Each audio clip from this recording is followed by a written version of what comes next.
We don't need you anymore, get out, you work from home freeloader. These harsh words from my sister stung, but it didn't stop there. Even my parents joined in, shouting, get out. I'd had enough of being treated like a nuisance by my family. If that's how they felt, I decided to do as I pleased and make my own plans for revenge. My name is Kathy, I'm 33 years old, single, and work as a freelance web designer. My job allows me to work from home with just a laptop, so I set my own schedule. It's a flexible and convenient lifestyle, but everything changed 2 years ago. That's when my parents started disrupting my peace. It all began one day when my parents visited my home unannounced. As they walked around, they started chatting as if I wasn't even there. Mom, this house is so big. It seems like we could live here too. Dad, exactly. There's even a spare room. It's such a waste for Kathy to live here alone. Mom, let's move in this weekend. Dad, agreed. Let's do it. They made this decision without asking me. Frustrated, I interrupted. Wait a minute, I have no intention of living with you guys. My dad's face turned red with anger. What are you talking about? You only got this house by taking it from your uncle. You're selfish, trying to keep it all to yourself. That's not true, I replied. I spoke with uncle, and he gave it to me. I didn't take anything. But Dad ignored me. No excuses. Our old house is falling apart, and your mother and I are moving in this weekend. Here's the truth. The house had been given to me by my father's brother, my uncle, who was very fond of me. The house's title was still under his name, but he told me I could use it however I wanted. Meanwhile, my parents' home had become so run down that major renovations were needed. Since my father's income was low and my mother didn't work, they couldn't afford the repairs. So, they set their sights on my home. Despite my protests, they sold their old house and claimed they had nowhere else to go. Reluctantly, I let them move in. But once they did, life became unbearable. My parents constantly threw sarcastic remarks at me, making me feel like an intruder in my own home. One day, my mom started her usual nagging. Mom, Kathy, you're over 30 now, aren't you? Don't you have any plans to get married? Me, I'm happy with my work right now. Mom, keep saying that, and you'll never get married. Why don't you take after your sister? Me, but my sister's marriage isn't going that great, is it? Anyway, I'm fine as I am. That's when my mom, who had been eavesdropping, jumped into the conversation. Mom, hey, don't badmouth your sister like that. At least she's married and working for a company. You're just wasting your time at home. Me, I may not be married, but I'm doing a decent job. Mom, decent job? You're always fooling around on your computer. You must be making money through some shady means.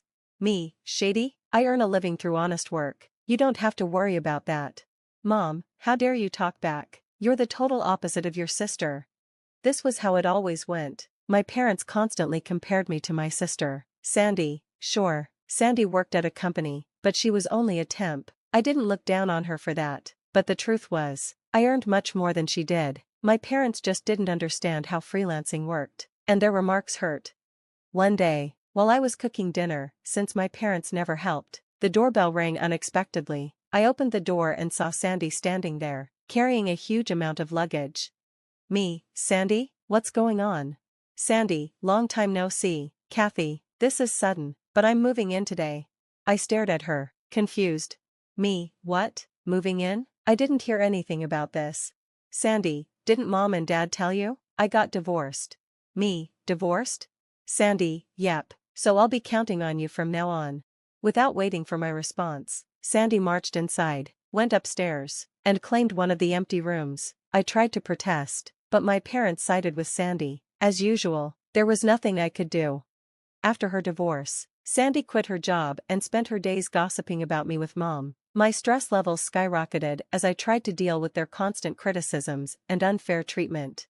One day, I overheard Sandy chatting with Mom while I was making dinner. Sandy, hey Mom, isn't this dress cute? Mom, oh yes. Sandy, it's beautiful, you're so pretty, it will definitely suit you. Sandy, do you think so too? It's totally not something Kathy would wear, right? Mom, well, Kathy's a bit plain, that's why she can't get hired anywhere. All she does is play around online at home. Sandy, laughing Mom, you can't just say the truth like that. They were clearly making sure I could hear them. I wanted to snap back, but I knew they were baiting me. Instead, I stayed calm, silently finishing dinner without reacting. Not long after, a friend of mine had a litter of puppies, and I decided to adopt one. He was a little black chihuahua with round, adorable eyes. I named him Muffin. He was so full of energy, wagging his tiny tail every time he saw me. Getting a chihuahua had been a childhood dream of mine. Working from home often felt lonely, so I thought Muffin would bring me the comfort I needed. Me, to Muffin from today. Your name is Muffin. Welcome home. Muffin, woof. Since it was my house, and I would be paying for all of Muffin's expenses, I didn't bother consulting my family. After all, it was my decision. But as soon as I brought him home, the complaints started. Mom, why didn't you tell us you were getting a dog? Sandy, exactly, dogs smell. I hate odors. Dad, Kathy, how could you bring a dog here without our approval? I calmly replied, first of all, Muffin wasn't some stray, I got him from a friend. Second, I'll be the one paying for everything, so it's not your concern. This is my house, and who I choose to keep here is my business. If you have a problem, you're free to leave. That shut them up, for now, but I knew they wouldn't let it go so easily. At first, my family complained endlessly about Muffin. Their faces were red with anger, but within hours, everything changed. They were completely won over by Muffin's cuteness. Mom, aren't you the cutest? Are you Mommy's little baby? Dad, or are you Daddy's? Sandy, no, he's my little sweetheart. Look here, Muffin. I couldn't believe it. Just moments ago, they were furious, and now they were fawning over him. It was like a dream. From then on, they couldn't get enough of Muffin. They played with him constantly, and to my relief, their hostility toward me seemed to fade. For a while, life became more peaceful, but, of course, it didn't last. One day, while I was running an errand, I got a call from Sandy. She was yelling. Sandy, come home now. Me, what? What's going on? Sandy, furious Muffin did his business on my clothes. What if they smell? I stayed calm and replied, just wash them. It'll be fine. And isn't it your fault for leaving your clothes all over the floor? Sandy, what? It's not my fault. It's your poor training that caused this. Me, Muffin still a puppy. Puppies make mistakes. And didn't you say you were excited to take him for a walk today?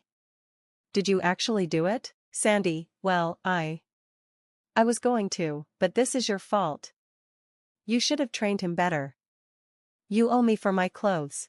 When I got home, Sandy was furious. She threw her soiled clothes at me while my parents stood by her side, glaring at me. Sandy, I'm charging you for the cleaning. Me, why should I? You didn't walk him, and you left your clothes on the floor. Sandy, screaming, shut up. It's your fault for bringing this stupid dog into the house. What are you going to do about it? I couldn't believe what I was hearing. A stupid dog? You were obsessed with him just yesterday. Isn't it harsh to call him that over a tiny accident? Sandy, no. This is all because of your bad training. Take responsibility. As I argued, my parents joined in. Mom, Kathy, you should apologize to Sandy. Dad, that's right. This only happened because of Muffin. Me, give me a break. Puppies are like babies, they make mistakes. Can't you forgive him just this once? But Sandy kept yelling. This wouldn't have happened if you took him for walks and kept the house clean. You're so pathetic, Kathy. It's a good thing you didn't get married. You'd be a terrible mother. Her words hit a nerve. How dare you say that? Sandy raised her voice again. I've had enough. I don't need you or your dumb dog. Get out of this house. Me, shocked, what? Sandy, you heard me. Get out. You're nothing but a freeloading home worker. Freeloader? I couldn't believe what I was hearing from someone who was jobless herself. Who did they think was paying all the household expenses? It was me. But before I could respond, my parents chimed in. Mom, she's right, Kathy. Leave this house. You're a jinx. Dad, yes, get out. We don't need you here. All three of them kept chanting, get out. My anger reached its breaking point. That's it. I've had enough. With Muffin in tow, I packed my belongings and left the house. As I walked out, Sandy had the audacity to add, this is all your fault. If you had just listened to me, none of this would have happened. I clenched my fists. They would regret this. Even though I knew my family was in for a tough time, they still didn't seem to grasp the reality of their situation. Me, to myself, well, never mind. Enjoy yourselves while you can. Suppressing a smile, I walked away from the house with Muffin. A few days later, just as I expected, my sister Sandy called me. Sandy, panicked Kathy, help. The house, me, calmly, what happened to the house? Sandy, we've been told to leave by the end of this month. Me, oh? So what's the problem? Sandy, what do you mean, what's the problem? Why do we have to leave? I replied flatly, I'd decided to sell the house. Sandy, shocked, what? You can't do that. You don't have the authority. I chuckled. Actually, I do. A month ago, Uncle officially transferred the house to me. The title is in my name now. Sandy froze. Her voice trembled as she stammered, why, you're kidding, right? Even if Uncle gave you the house, you can't sell it just like that. Me, I was worried about that too. But after you kicked me out, I spoke to Uncle. He said, the house is yours now, Kathy. Do whatever you want with it, and get away from that awful family. Sandy, no. No way. It sounded like my parents were listening to the call on speaker, because they suddenly jumped in. Dad, Kathy, stop this. We have nowhere else to live. Mom, that's right. How can you do this to your own family? Be a good daughter and respect your parents. Hearing this, I stayed calm but spoke firmly. Respect? What respect have you ever shown me? You've always looked down on me and treated Sandy like she was better. Who do you think has been supporting you all these years? I let you live with me because you had nowhere else to go. My parents fell silent. I could tell they were stunned. Me, continuing, and who was it that treated me and Muffin like garbage? Who kicked us out of the house? That was you. Trying to enjoy yourselves by throwing me out was shameless. You deserve whatever happens now. Finally, my father broke down and begged. Dad, please, Kathy. Help us. We're sorry. But I wasn't moved. I don't care. Fend for yourselves, you idiots.